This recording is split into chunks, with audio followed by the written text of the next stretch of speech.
Right, if we can add vectors together, then we can take them apart. This is called vector resolution.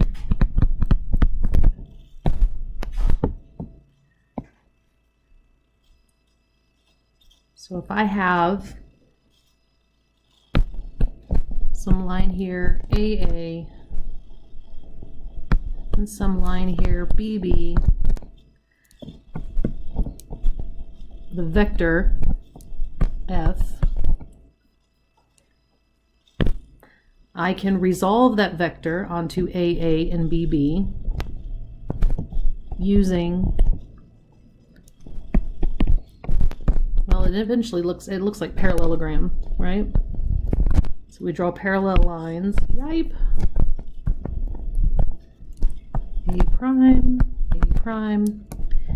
And so we will have this component, which will be the force BB component, and we will have this component, which will be the force AA.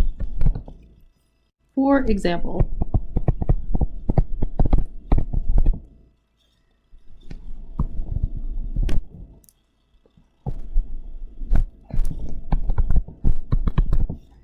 if I were given a force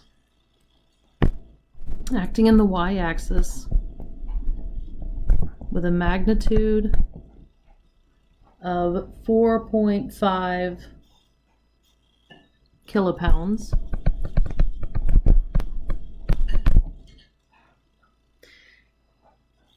and I had two cables, one cable coming off here at an angle of 50 degrees, and another cable coming off over here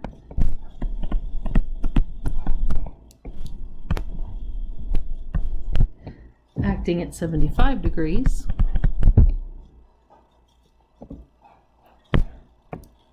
And I wish to find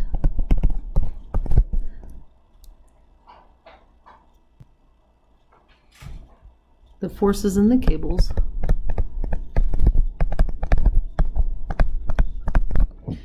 or resolve the 4.5 kilopound force into cable components.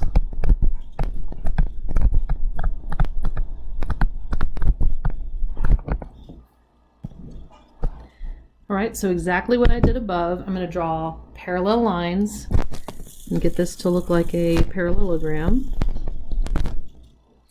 So there is 1 prime, just shorthanding it, and here is 2 prime, so that I have my little bitty triangle here that I can use law of sines and law of cosines. Okay, where this component is acting along the cable 2 line of action, so this will be force 2, and then this one is acting along the cable 1 line of action, so this will be force 1.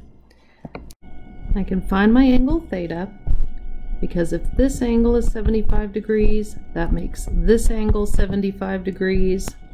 I'm drawing a parallel horizontal line here. If this angle is 50 degrees, that means this angle is also 50 degrees. So theta is equal to 75 degrees plus 50 degrees, which is 125 degrees. Okay, and yeah, I know this is really messy. This is all parallel lines, right? So 50 here means 50 here, means 50 here, and so on and so forth with the 75. So now that I have theta and I have opposite that, I can use law of sines to get my force 1 and force 2. So force 1, that's going to be opposite this little angle here, so this will be theta 1, and that's going to be 15 degrees, right? Because we already know this is 75 and then this is a 90-degree resolution. which means that this angle down here, theta 2, is going to be the remainder of 180 minus 125 minus 15 degrees, right? Because 180 degrees for a triangle, which gives me 40 degrees. All right, yes, that's a mess. Slow down, zoom in, just a bunch of triangles. So I have 4.5 kilopounds over sine of 125 degrees is equal to force 1 all over sine, it's just a magnitude, of theta 1.